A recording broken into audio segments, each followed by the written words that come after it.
Hello there everyone, it's me Unstable Voltage and welcome to a brief look at what is Dorfromantik. Dorfromantik is a game that I've been playing on and off for about the last year or so as it's been in early access, and it's now just received its version 1 release. So I thought that now it's officially out, this would be a good time to do a little video and basically show people what it is, because it's a little bit of an oddball title, but it's good. If you're not familiar with Dorfromantik, which I believe is German for village romance, but I could be wrong, it is a single-player Zen tile placing game. That's probably the most concise description I can give to it. If you're familiar with the board game, and there is a digital version, of Carcassonne, then you'll probably have a good understanding of the way this works, except Carcassonne is a competitive game for 2 to 4 players. So, the first thing I'd like to point out about this, by the way, is it's made by a studio called Toukana Interactive, and it says here in the About section, it originated as 4 game design students from Berlin. Now, they did have a few other people that sort of helped them with music and graphics and things like that, but it's always really nice to see something like this made by such a small team, and given the quality of this, I'm expecting to see really good things from this studio in the future. I really do like what they have done here. There's a good selection of options. We can have this running in full screen or a window. There's a whole massive host of options. I do not record in 5120 by 1440, which is my monitor resolution. We can also adjust individual sound sliders. We have fully customizable keys, as well as camera movement speeds and things like that. And then we have a few other options, such as being able to clear your progress, because the game does have unlocks. And because I've been playing it through early access, I cleared it once the game had released and sort of started from the beginning.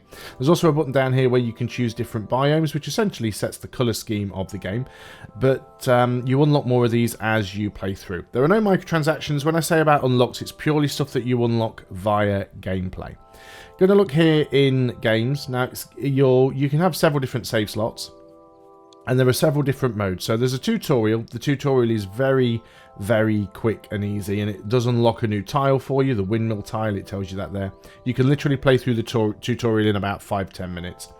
There's the normal classic mode where you play until you run out of tiles. There's a creative mode where you basically not really playing the game, but just putting the tiles together to build something wonderful. There's a quick mode where the game basically gameplay is a little bit faster because you have fewer tiles to place. Then there's a hard mode where the tile complexity is higher. There's a monthly mode. Haven't actually tried that myself yet, but they're going to be offering new challenges. And then there's a custom mode as well. I'm mostly going to focus on classic mode, because classic mode is the best way to show you what the game is really about. So I'm going to go in, I'm going to discard my current session, and I'm going to go in here to a new game. So this is how your first game of Dorfromantik is going to look. Up here in the top left hand corner you've got the menu button.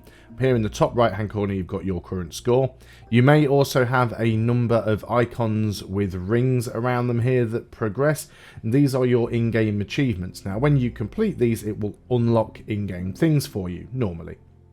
So like for example this one, Ocean 1, form a body of water with at least 15 water segments. If you manage to pull that off, you will unlock something to do with the water tile, usually.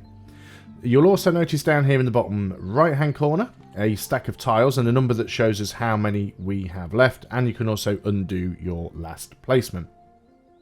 And we start with this game screen with one tile in the middle.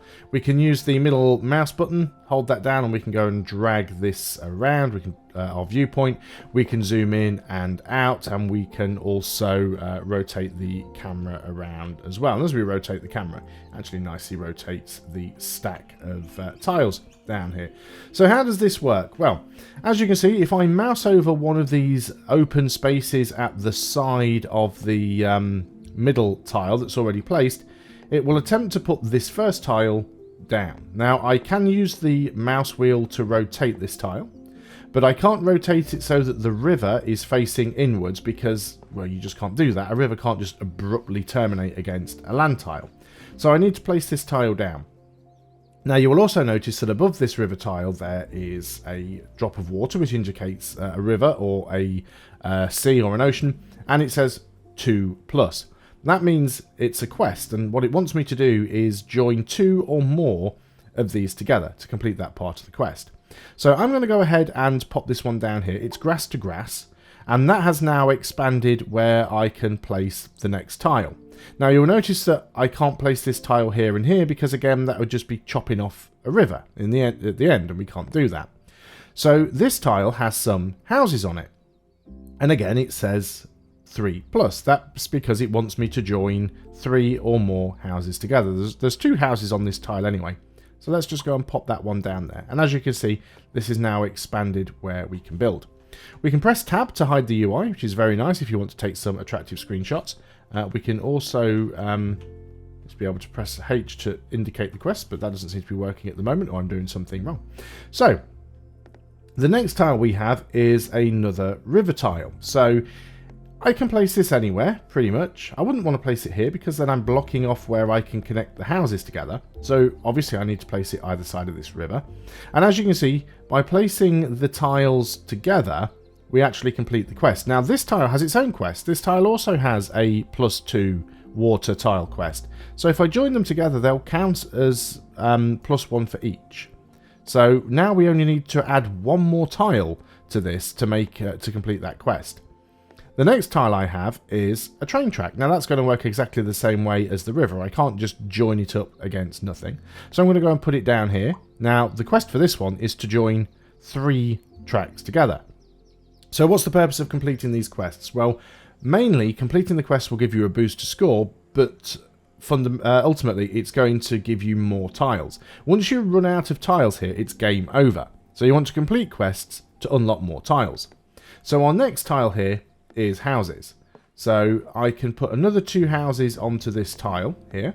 So that will mean we only need 1 more. Now, you have to make sure that they're facing in the right direction. So there's a couple of different places I could put this where it would count. So let's go ahead and put that there.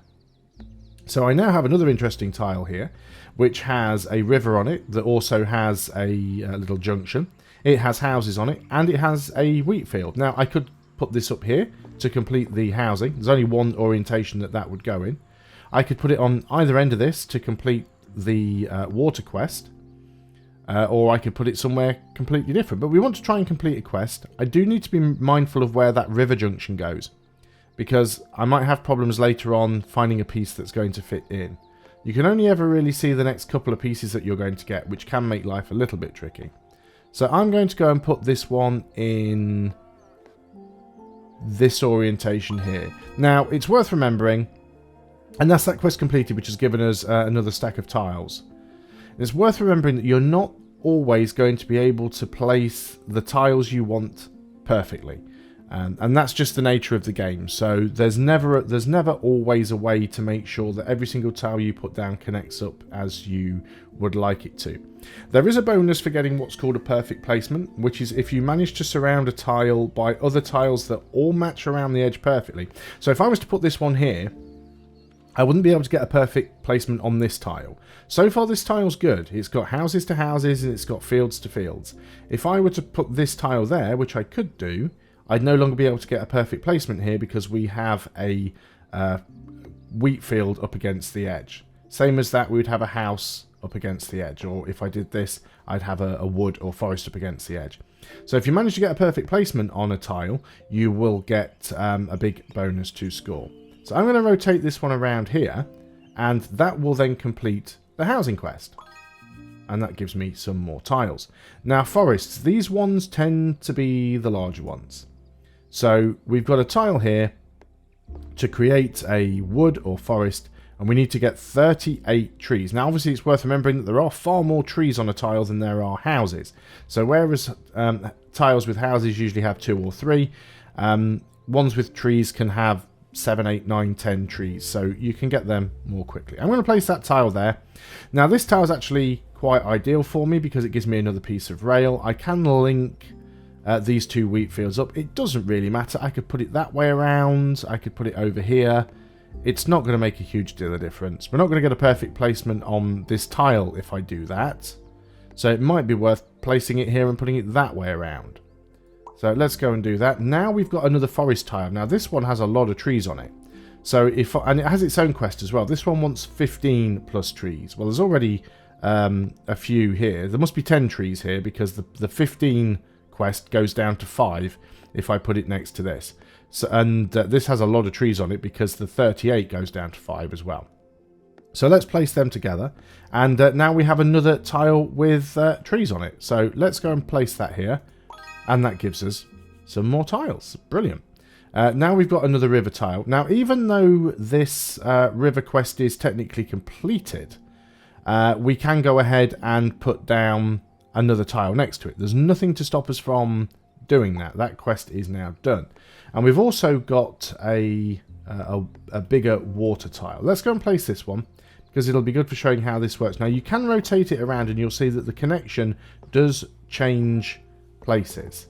So one side of this is still grass, but we can connect this in sort of any direction that we want to. I think we're going to go this way and take it away from the train line.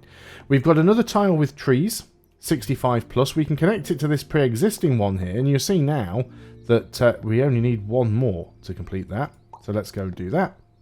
And then we have another tile. This one also has trees on and has some wheat fields. Let's go and place that here. That'll complete the quest, give us some more tiles. Now we have a wheat field tile. This wants us to put 5 wheat fields together. Now this tile is a bit unwieldy because all 6 edges of it have a wheat field. So getting a perfect placement on this one might be difficult. I could potentially put it down here. Might get a perfect placement. Let's go ahead and just pop that in. And we've got another tile with trees on. This time around we don't actually have any quest for this one. So we could go and pop it in here just to add it on to what we've already got. It's all worth it for score. And then we've got one with a train line on. Now, I don't really want to take that train line upwards because that'll make it really difficult to find a tile that's going to fit in there that will have to have a piece of river and a bit of train track on it. So I'm going to go on this one and head downwards. It kind of stops us connecting anything to this wheat field, but that's fine. So here we are. We have some more tiles with wheat fields and houses. Let's join those together. There's another one here, although I think I'd prefer to use this one for the water because the water tiles are slightly rarer. Now, we have a different kind of quest here. You'll notice this one, this wheat field has 8, but it doesn't say 8 plus.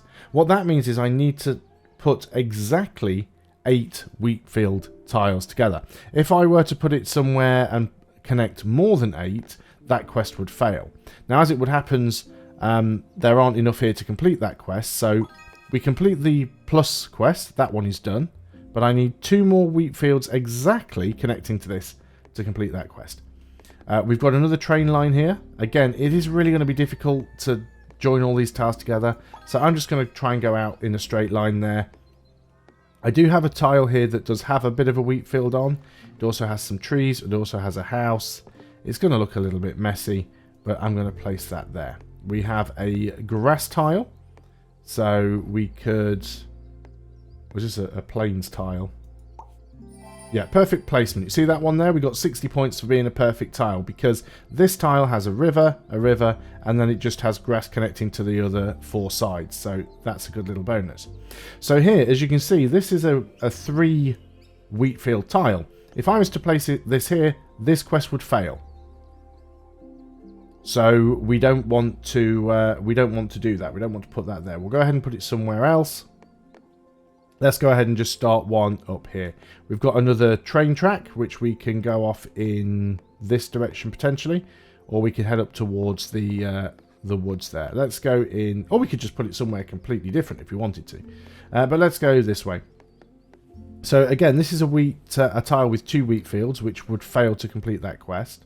So let's go and put that somewhere else, maybe over here. Now, you will notice that if you mouse over a quest, you will see the edges of the shape change. So all of those edges that are appearing in gold that match the quest colour, those are the spaces where I could place a tile to legitimately complete this quest. And mousing over tells me add exactly 1 field to fulfill this quest. If I mouse over the train line, add at least 2 train tracks to fulfill this quest. And you can see you get the brown marker here and here because those are the only 2 places that I can put a train track. So there's always a way to tell you how to do the quests. We've got some trees here. So let's go ahead and pop that down. Now there is another type of quest, which hopefully I'll get to show you. Now here's another one. Here's a water tile, 8+, but if I put it here, we'll only need 2+. We could go off in this direction, actually. Let's go ahead and do that. We'll head over there. Brilliant. Here is a tile that only has a single field on. So we'll put that down, and that has now completed that quest. What you will see now is a flag. So the flag is close the group by placing tiles at the highlighted edges to fulfill this flag's quest. So the highlighted edges are basically anywhere there's a field. So here, here, here, and here. So if I fill those tiles up, doesn't matter if I go over the number now, we just need to close off those tiles, which is what we're going to do. We could try and bring this river back down together and close itself off. We need one more to complete that quest. Lots of trees. Haven't had many quests for trees so far. There's usually quite a lot. So we're just scoring points. Here's some rail lines. So let's just keep going out in this direction. That's completed that quest. We've got another one here that's 2+ as well. Can we get this to join? We might be able to do something with this, actually. Now we've got a housing one. This one wants us to put 10+ houses together. We can join it to this. If we rotate it in the right direction, we can join it to this, which will give us a bit of a boost on that one. So let's go and join that up. And yeah, let's keep connecting all this up. Now this is a quest for 20+, but again, we can connect this up to the existing houses. It completes this quest, gets that one down to 5. Some more trees. Oh, now this one actually has a bit of rail on there. This is the end of the rail. So I can actually go place that down there and close the end of that railway off. We've got another one here for fields. Now again, it's an exact number. I need 10. I can't place it here. It's too many. Let's go and place it over here. Then we need 4 more to complete it if we do that.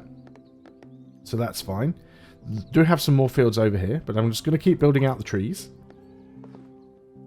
And we may even get some more unlocks. I do need some more houses, and I know I just placed one down that I could have used. So we can add 2 more houses there. We need 3 more. That's 1. I'm going to use this to start closing off these fields, though. We have a water quest here. Now we can do that this way and join that up. That's quite nice. We've got another bit of rail line here. That'll complete a quest for us. We can start heading up that way. More water. Now I've kind of left myself in a bit of a mess here. I can't put that tile here because it won't fit in properly. It won't fit here either. I can start another river somewhere else, which is probably what's going to happen. So let's try this one. And I'm instantly going to bend it away from the existing land. Got some more fields, so let's keep working on those. Now this field one's not particularly useful because it's going to close one edge off and only give me 1 field.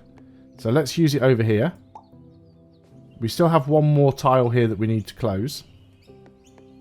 I'm actually going to put this in here, I think, though, to close that body of water. There we go. Do it that way so the houses join. It gives us a perfect tile here as well, so another bit of a boost. Yep, let's keep connecting those up. Now, here's a huge tree one. Look at this. 257 trees exactly. But I can connect it on to the one that I already have. Now we only need 32 more trees. We need to close this off. 1 more tile. And there we are. So that's a perfect tile, and we've fulfilled the quest. We've got a housing tile that we can go ahead and put over here. Completes 1 quest. And now we've unlocked the water train station. So this is what happens. We've gained a high score of 2,500 points. That unlocks the water train station. And this will be a new tile that we can now get that you place on water, and you can run a train track into it. So the more you play, the more different tile types you unlock. We've got 2 field tiles over here, which will ideally complete this quest. And now, as you can see, it wants me to block off all of those tiles, which will then complete that quest for us. We have some more trees. So yeah, it's a really simple game in terms of its mechanic, but it's very fun, it's very quiet, it's very relaxed. Now we can get a locomotive, and you will see that there is animation. When you get locomotives, you'll see trains and things running up and down on the tracks. We have a potential water tile here. Now this still wants me to connect 2 water tiles to it. I can't use this one here because if I connected this water tile it would block off the river and therefore I wouldn't be able to complete that quest. So I'll pop that one over here. We could put this this one in over here if we wanted to. And then just put one more tile in. So this can actually be closed off at the end. Let's see if we can complete this quest with the housing. Now, I believe if you put a tile there, yeah, so because I'm putting field tiles down next to these field tiles, it remains open. It doesn't actually help. It doesn't let me close that off. But we do have another field tile quest here, so it's probably worth putting this in just to help get that done. So we can kind of kill 2 birds with 1 stone here while we're getting the rest of these tiles closed off. Now we've got some more houses, and that'll be enough to complete that quest for us, and that gives us some more tiles. So I've still got as many tiles now as I had when we started. So you can potentially keep going. Now it's not as easy as it looks because as you get more and more types of tiles, things get more and more difficult. So let's keep extending this rail line. We've got some more houses here, but no quest. I've just somehow managed to change the DPI on my mouse, which is not helping. There we go. So place that one down. Now there's another river tile. That now completes this one, and we get a perfect placement. So a good score. Another river tile that wants 17 sections, but we're not going to do it on this one. It's already a closed loop. So we'll have to start building that one elsewhere. We do still need to complete this one here. We've got another end of a rail line. Now I could use it there, but then it'll cancel that quest because we'll no longer be able to build that track. So let's go ahead and put it over here, and we can potentially build a rail line out in another direction.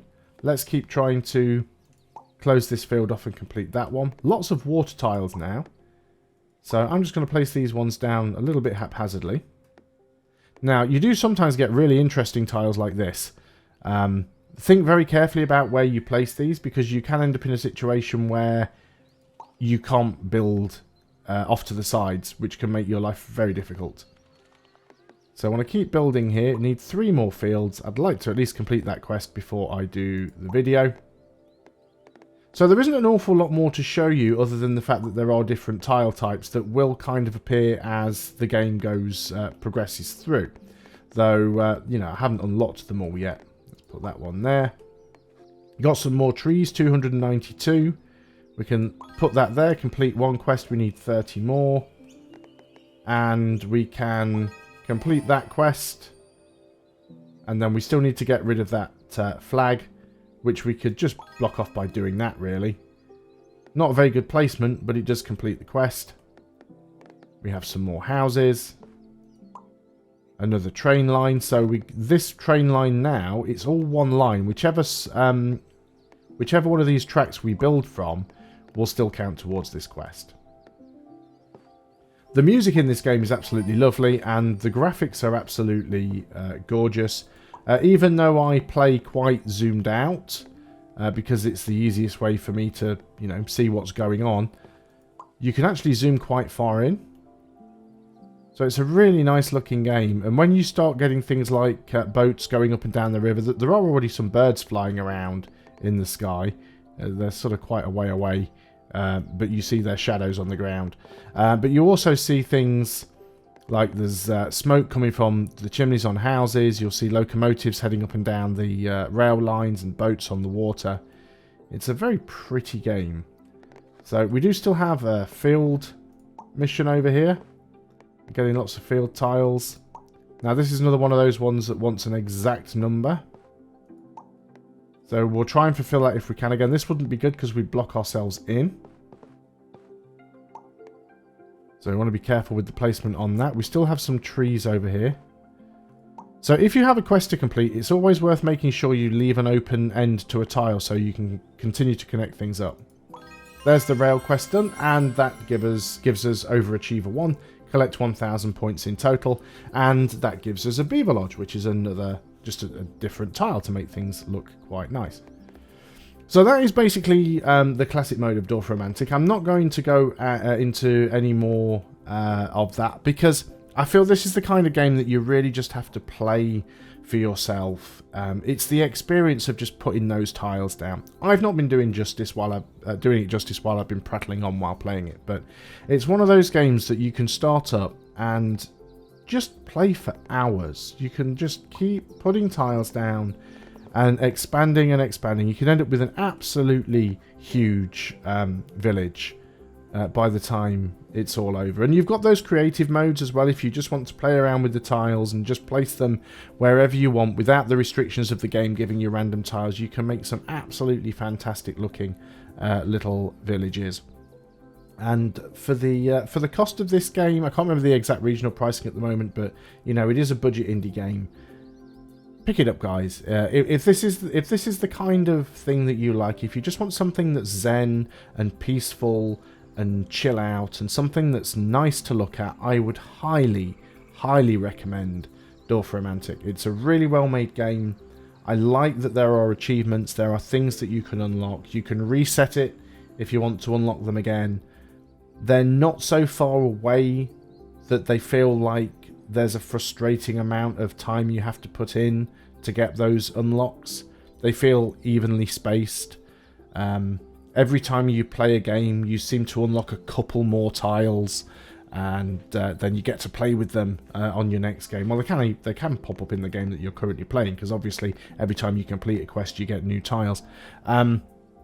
Yeah, I really cannot put it into words, the experience of playing a game like this. You probably all have games in your library or games from your memory that are similar in a way, that it's just something that you fire up when you just want to chill out, not have, you know, 12-year-olds swearing at you and people shooting at you. You can just take it in your own time. There's no time limit. You know, you can just take as long as you want, and that is Dorfromantik. It's a really good game. It's available now on Steam. Go and check it out. I'll see you on the next video, and until then, goodbye for now.